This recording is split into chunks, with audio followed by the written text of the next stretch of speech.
Baik, kita akan lanjutkan dengan kata sambutan dari Menteri Koperasi dan Usaha Kecil dan Menengah, Bapak Dr. Andes Teten Mastuki, yang dalam hal ini diwakilkan oleh Bapak Dr. Julius MA, selaku staf ahli Menteri Bidang Produktivitas dan Daya Saing, Kementerian Koperasi dan UKM.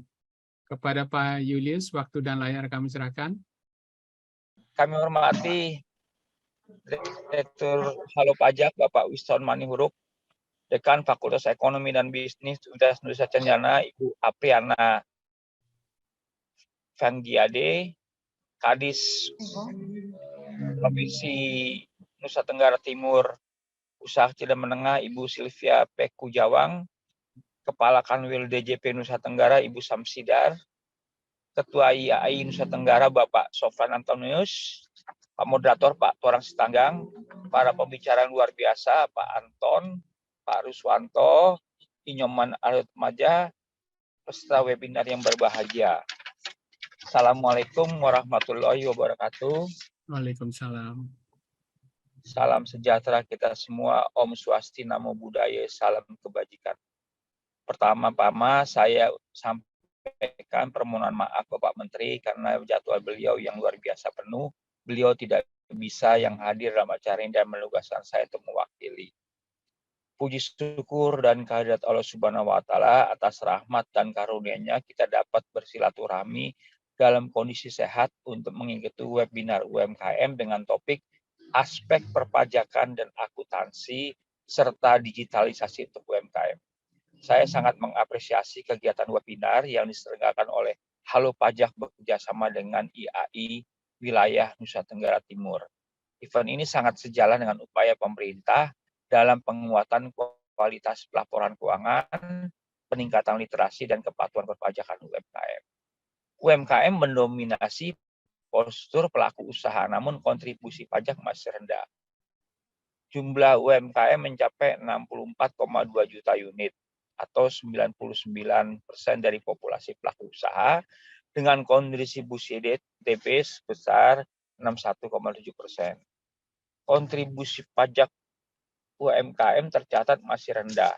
Tahun 2009, kontribusi PPh final UMKM berjumlah 7,5 triliun atau hanya sekitar 1,1 dari total penerimaan. PPh secara keseluruhan di tahun yang sama sebesar 712 triliun. Total penerimaan pajak masih rendah, akan tetapi jumlah wajib pajak UMKM tumbuh signifikan. Jumlah wajib pajak UMKM 1,45 juta tahun 2016 dan meningkat menjadi 2,31 tahun 2019, tumbuh sekitar 59%. Pertumbuhan tersebut karena berlakunya PP nomor 23 2014 yang memberikan skema kemudahan dan juga insentif bagi UMKM dengan pengurangan tarif PPh final menjadi 0,5% dan alokasi waktu digunakan UMKM belajar pembukuan dan pelakuan keuangan tahun WP pribadi 4 tahun untuk WP badan usaha dan 3 tahun untuk WP badan usaha. Bapak Ibu yang saya hormati, manfaat skema PP nomor 23 2018 untuk UMKM melalui skema pajak dalam PP mendapatkan beberapa manfaat penting, yaitu penghitungan pajak dengan cara mudah dan sederhana, beban pajak lebih ringan, tarif rendah yang bermotivasi, kemudahan berwirausaha, peningkatan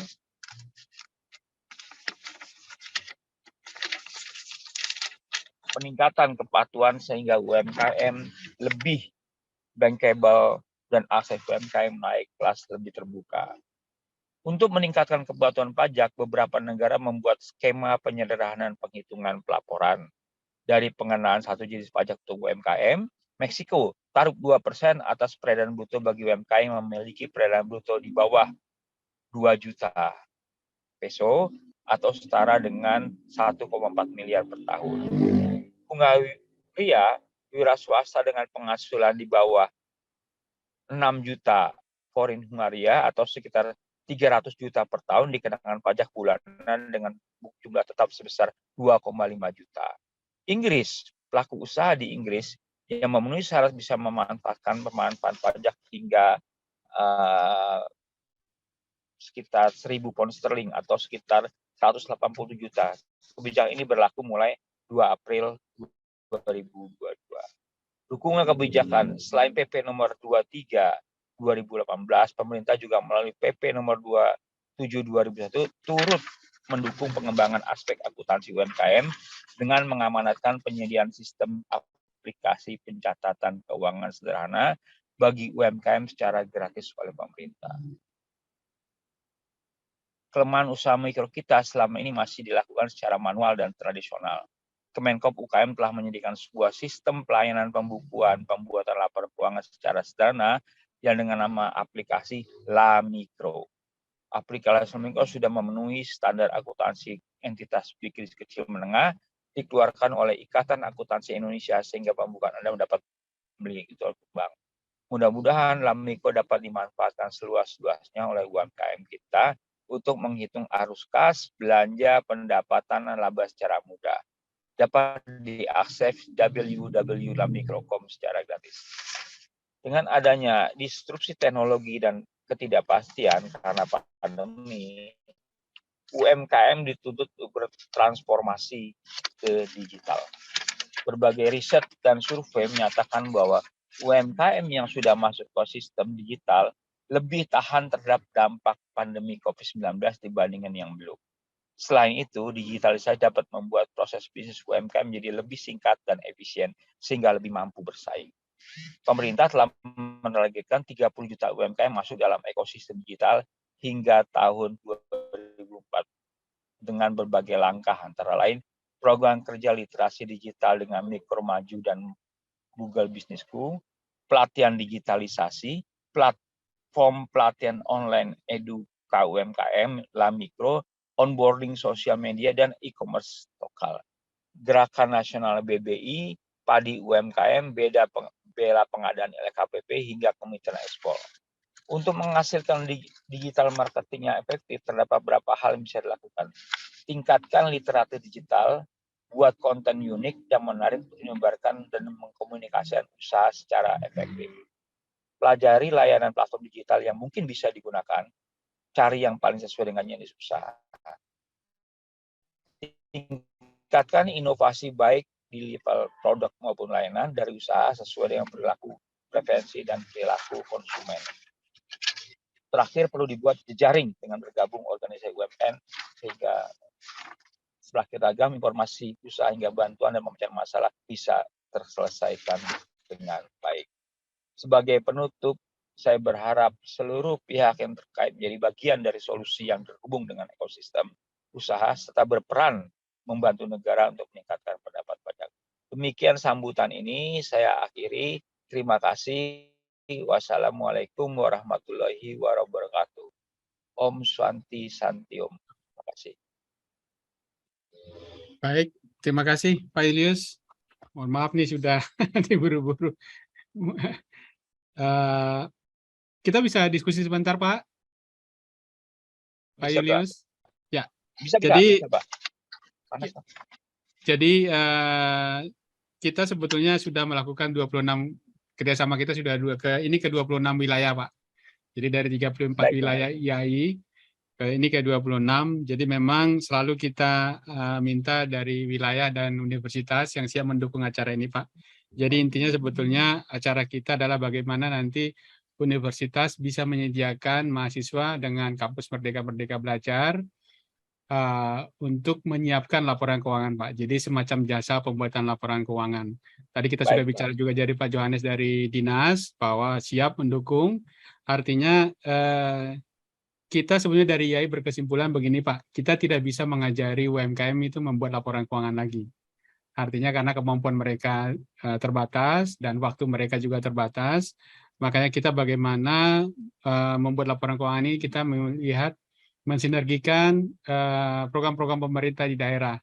Jadi memang di sini ada Ibu Apri dari Dekan Fakultas Ekonomi Universitas Nusa Cendana yang siap membantu menyediakan SDM untuk membuat laporan keuangan, Pak. Jadi rencananya kita akan mendidik mahasiswa, nanti baik mungkin dari dinas untuk menggunakan La Mikro atau Kementerian Koperasi, maupun ada sekarang ini namanya aplikasi Siapik. Pak, dari Bank Indonesia juga gratis. Jadi artinya manapun nanti yang bisa dikerjakan di universitas. Nah, ketika kita mendidik ini nanti kita perlu jaminan Pak Julius. Artinya jangan sampai jasanya sudah ada tapi UMKM-nya tidak ada yang mau memanfaatkan gitu loh. Jadi memang kendalanya di sana juga belum tentu Pak gratis karena ini berhubungan dengan keuangan, mungkin masih ada resistennya juga. Nah, atau ketidakpercayaan.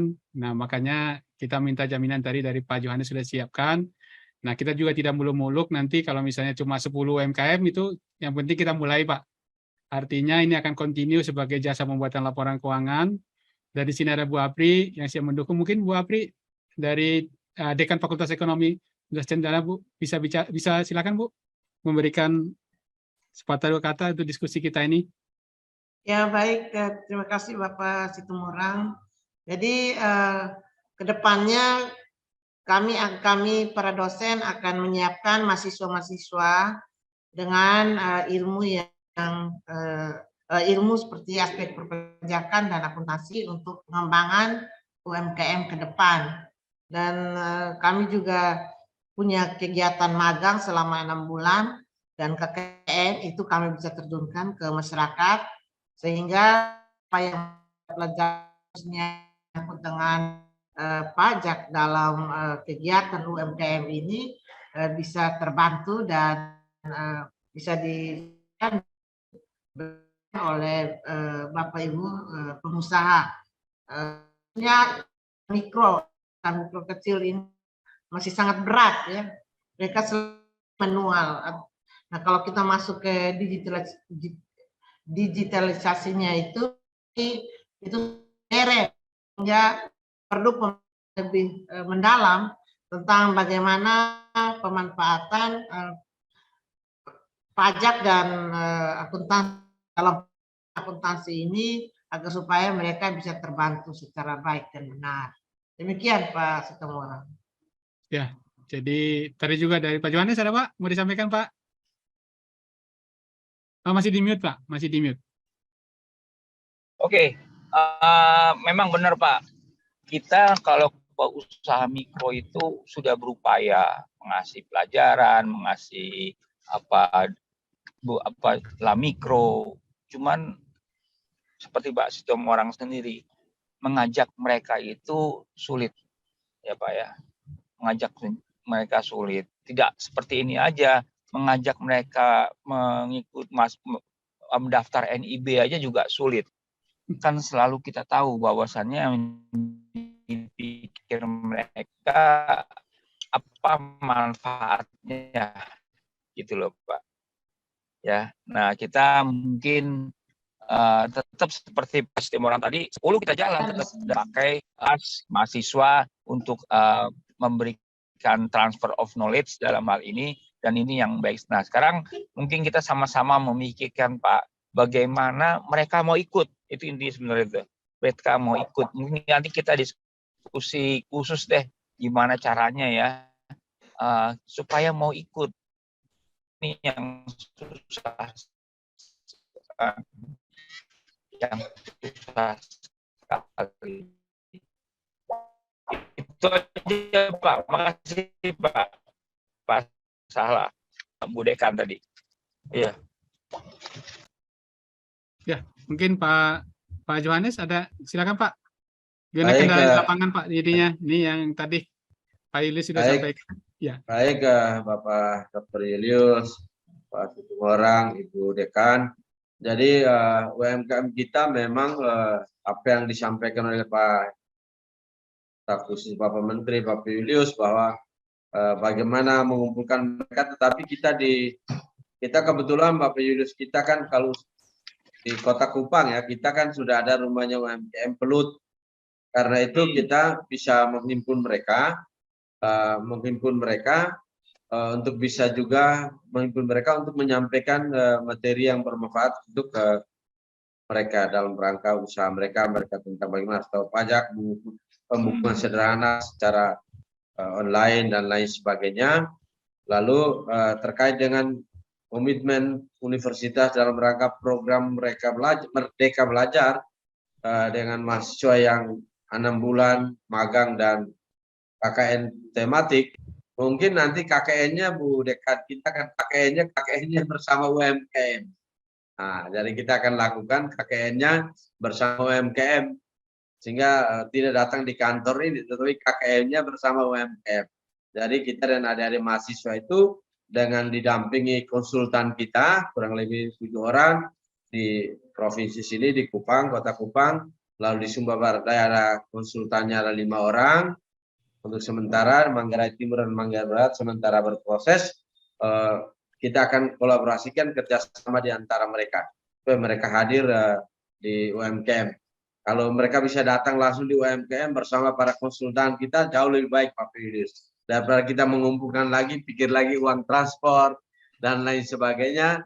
Jadi kita yang mobile bersama adik-adik konsultan kita dan teman-teman adik-adik mahasiswa yang dari Undana datang di pelaku UMKM untuk membantu mereka. Target satu hari kalau bisa dapat 5 orang, 10 orang itu luar biasa menurut saya. Kita ada 7 orang konsultan ditambah dengan kita sisir coba dulu di Kota Kupang deh. Sebagai pilotnya kita sisir dulu di Kota Kupang yang mudah dijangkau. Saya pikir itu bisa. Bersama pasti kita bisa itu. Ibu Dekan dan teman-teman. Terima kasih. Siap, Pak. Siap. Ya. Jadi sebetulnya Pak Julius kita lebih advance lagi sebetulnya Pak. Jadi sebetulnya kita mau kalau dari IAI kan sekarang ada namanya kantor jasa akuntan Pak yang buat laporan keuangan. Jadi memang kalau itu kan berbayar. Nah, ini kita mau sebetulnya semacam kantor jasa akuntan di universitas yang siap setiap saat untuk menerima UMKM untuk membuat laporan keuangan. Jadi bukan kita ajarin lagi, Pak. Jadi ini semacam services. Artinya dia cuma datang bawa datanya atau mungkin nanti untuk key-in day to day-nya, Pak. Misalnya penjualan kan sudah bisa di aplikasi, Pak. Sudah bisa pakai handphone. Artinya tidak perlu harus datang tiap hari. Jadi memang lebih ke sana sih tujuan kita. Nah, bukan hanya seperti transfer knowledge gitu lah. Karena kalau yang kita lakukan selama ini transfer knowledge kan begitu ada perubahan, begitu ada stop transfer knowledge-nya Pak, berhenti juga Pak. Jadi kita mau sebenarnya ini continue karena sebenarnya kampus Merdeka Belajar ini kan continue Pak. Artinya 6 bulan kan pasti nanti diganti dengan mahasiswa baru. Jadi artinya sumber daya manusia tetap akan ada. Jadi memang itu yang kita harapkan kita bisa terapkan Pak dari IAI. Nah ini sebagai solusi ya seperti tadi bilang Pak Julius mau 5, 10 itu yang siap kita jalankan. Nanti mungkin mudah-mudahan bisa bertambah terus gitu sih Pak. Mungkin itu Pak Julius. Nanti ya seperti Pak bilang tadi kita terbuka Pak untuk nanti kita diskusi lebih dalam gimana teknisnya pelaksanaan di lapangan. Karena ini juga nanti melibatkan Kementerian Pendidikan, Pak. Karena ada programnya Kampus Merdeka Belajar ini. Seperti tadi Bu Apri bilang, ada semacam kegiatan yang harus diakui sebagai kegiatan yang memenuhi syarat Kampus Merdeka Belajar. Nah, ini kita 26, masih ada sisa 8 lagi acara kita, wilayah yang kita mau lakukan webinar untuk supaya ini bisa berjalan secara nasional. Tapi tidak menutup kemungkinan tadi Pak Johannes, mana yang lebih dulu kita jalankan, kita jalan. Jadi terima kasih sekali dari Pak Johannes yang bisa mau aktif untuk kita saling mendukung Pak. Terima kasih. Mungkin tidak bisa sampai ke Pak Julius. Kalau ada yang mau disampaikan. Cukup Pak, tadi Pak cukup. Baik Pak Julius, terima kasih banyak waktunya. Mudah-mudahan nanti untuk acara-acara berikutnya tetap didukung ya Pak Julius, Pak. Terima kasih banyak. Ya. Baik, terima kasih Bu Apri, Pak Johannes. Ya, baiklah. Izin lift ya, izin lift Pak. Ya. Silakan Pak.